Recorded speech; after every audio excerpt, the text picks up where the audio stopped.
ওং নমো ভগবতে বাসুদেবায়। জয় শ্রীকৃষ্ণ, জয় রাধে, জয় গোপাল। ভগবান শ্রীকৃষ্ণ কুরুক্ষেত্রের যুদ্ধে ধর্মের রক্ষার্থে অর্জুনকে বোঝানোর জন্য যে জ্ঞান দান করেছিলেন, সেই জ্ঞান আজ শ্রীমদ্ ভগবদ গীতা নামে পরিচিত। সেই জ্ঞান ভাণ্ডারে 700টি শ্লোক রয়েছে। যেই 700টি শ্লোক আমাদের মতন সাধারণ মানুষের পক্ষে তার সম্পূর্ণ অর্থ উপলব্ধি করা সম্ভব হয়ে ওঠে না বা ধারণ করা সম্ভব হয়ে ওঠে না। তাই আজ আমি আপনাদের সুবিধার্থে এই 700টি শ্লোকের মধ্যে বাছাই করা কিছু বাণী তুলে ধরার চেষ্টা করব। আপনারা মনোযোগ সহকারে সেই বাণীগুলিকে শ্রবণ করার চেষ্টা করবেন। দেখবেন আপনাদের জীবন সুন্দরময় হয়ে উঠেছে। তো চলুন শুরু করা যাক। তার আগে আপনাদের কাছে একটি প্রার্থনা, আপনারা অবশ্যই কমেন্ট করে জয় শ্রীকৃষ্ণ, জয় রাধে, জয় গোপাল লিখতে ভুলবেন না। তো চলুন শুরু করা যাক। যখন সংসারে দেখার মতো কিছুই থাকে না, তখন মানুষ ঈশ্বরের দিকে দৃষ্টি নিক্ষেপ করে। যদি কোনো ঘটনার মানুষ ভয়প্রাপ্ত হয়, তবে তার পরাজয় হয়। আর যে মানুষ সব হারিয়েও শান্ত আর একাগ্র, সেই থাকে জয়ী। বাস্তবে না পরিচয় মানুষের দেহের সাথে যুক্ত থাকে না, তো সম্পর্কের ভিত্তি তার দেহের সাথে যুক্ত থাকে। মানুষের স্বভাব, তার আচরণ আর তার কার্যই তার পরিচয়। দান তাকেই বলে যাতে দানি হারায় আর যাচক প্রাপ্তি লাভ করে, কিন্তু বলিদান সেটাই হয় যা দানি দেয় আর সমস্ত জগৎ প্রাপ্ত করে। সমুদ্র হোক বা সংসার, যে ধর্মের নৌকা প্রস্তুত করে সে ঠিক পার হয়ে যায়। সময় কখনো মানুষের নির্দেশিত পথে চলে না, মানুষকে সময়ের নির্দেশিত পথে চলতে হয়। প্রত্যেক স্ত্রীলোক মাতা দুর্গার আর এক রূপ হয়। যে স্ত্রীলোকের সম্মান করে না, তার সামর্থ্যই বৃথা। ধর্মের উপদেশ দেওয়া যায়, আদেশ কিছুতেই দেওয়া যায় না। সকলকে নিজের ধর্ম স্বয়ং নিশ্চিত করতে হয়। যে বস্তু সহজেই লাভ করা যায়, সে বস্তুর প্রতি মানুষের মূল্যবোধ থাকে না।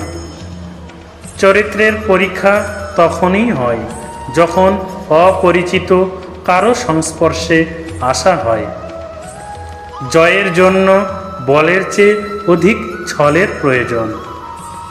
সুগন্ধ, দুর্গন্ধ ও মানুষের স্বভাব কখনো গোপন থাকে না।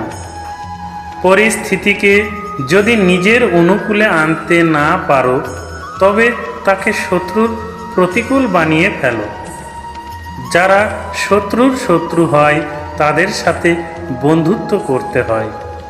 যেখানে বল কাজ করে না, সেখানে ছল কাজ করে। বিরোধিতা শক্তির প্রমাণ হয় না। শক্তিমান সেই যে সহনশীল, সহ্য করতে পারে।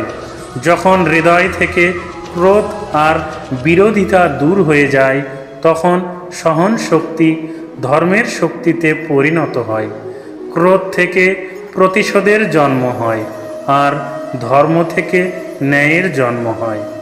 তোমার জীবনেও যদি এমন সময় আসে যখন তোমার ওপর কোনো অন্যায় হয়, তবে ন্যায় করার পূর্বে নিজের ক্রোধের ওপর অঙ্কুশ অবশ্যই রেখো। মনুষ্য এই ভ্রমে থাকে যে সকল নির্ণয় সে স্বয়ং করেছে, কিন্তু চোখে আবেগের অবকুণ্ঠন বেঁধে যারা আছে, তারা স্বয়ং নির্ণয় কি করতে পারে? বাস্তবে সব নির্ণয় নিয়তি করে। যে বৃক্ষ তিক্ত ফল দান করে, সে বৃক্ষকে উৎপাটন করে মধুর ফল প্রদানকারী বৃক্ষকে রোপণ করতে হয়। ওই বৃক্ষকেই অধিক খাদ্য গ্রহণ করিয়ে বা শাখা পোশাখাকে কাটছাঁট করলে মধু ফল পাওয়া যায় না। ভবিষ্যৎকে শুদ্ধ করার জন্য এই অশুদ্ধ বর্তমানকে ধ্বংস করা অনিবার্য। ভবিষ্যতের উদীয়মান সূর্যের প্রথম কিরণকে দেখো, যা সবার জন্য প্রতীক্ষা করছে। অধিকতর আত্মা নিজের দেহকেই সব কিছু বলে গণ্য করে। স্বয়ং দেহ থেকে যে ভিন্ন তা জানতেই পারে না। শরীরের যে দুঃখ, সুখ, স্বাদ, গন্ধ আদির অনুভব হয় তাকেই নিজের অনুভব মেনে নেয় আর পরিবর্তনের প্রয়াসই করে না। যে আত্মা পরিবর্তনের প্রচেষ্টাই করে না, নিরন্তর অধর্ম করে চলে, তাকে জাগ্রত করার জন্য দণ্ড দেওয়া অনিবার্য। তুমিও এটা জেনে নাও যে তুমিও কোনো শরীর নও, কেবলমাত্র এক আত্মা। এই পৃথিবীতে পরিলক্ষিত সকল মানুষ তা নয় যা তুমি ওদের গণ্য করছো। কিছু সময়ের জন্য এরা শরীরে বসবাস করছে মাত্র। এদের শরীরের মৃত্যু হবে, কিন্তু এরা সবাই অমর। সে পুনরায় নতুন শরীর ধারণ করবে।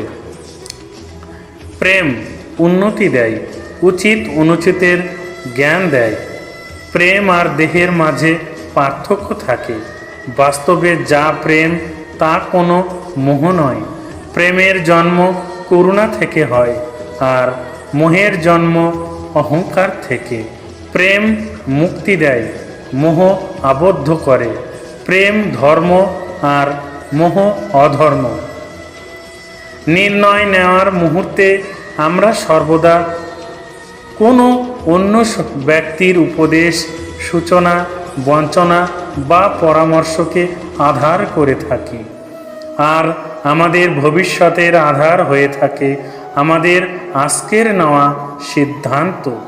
তাহলে কি আমাদের ভবিষ্যৎ অন্য ব্যক্তির পরামর্শ, কোনো অন্য ব্যক্তির দেওয়া উপদেশের ফল? তবে কি আমাদের সম্পূর্ণ জীবন অন্য কোনো ব্যক্তির বুদ্ধির পরিণাম? আমরা কি কখনো বিচার করেছি? সবাই জানে যে ভিন্ন ভিন্ন লোক একই পরিস্থিতিতে ভিন্ন ভিন্ন পরামর্শ দিয়ে থাকে। মন্দিরে দাঁড়ানো ভক্ত বলে দান করা উচিত, আর চোর বলে যদি সুযোগ পাওয়া যায় তবে ওই মূর্তির গহনা চুরি করা উচিত। ধার্মিক হৃদয় ধার্মিক উপদেশ দিয়ে থাকে, আর অধর্ম ভরা হৃদয় অধার্মিক উপদেশ দেয়।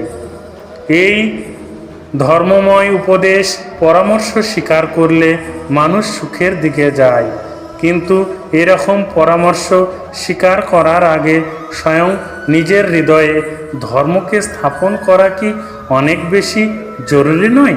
স্বয়ং বিচার করুন। যখনই মানুষের জীবনে কোনো বিরূপ পরিস্থিতি আসে, মানুষ তখনই ঈশ্বরের কাছে প্রার্থনা করে, ঈশ্বরের সম্মুখে মিনতি করে যেন সে পরিস্থিতি থেকে নিস্তার পায়। কিন্তু এই প্রার্থনার বাস্তবিক রূপ কেমন হয় সেটা কি আমরা কখনো বিবেচনা করেছি? প্রার্থনার অর্থ হলো নিজের সমস্ত আকাঙ্ক্ষা, সমস্ত চিন্তা, সমস্ত সংকল্প, সমস্ত পরিকল্পনা ঈশ্বরের চরণে দান করা।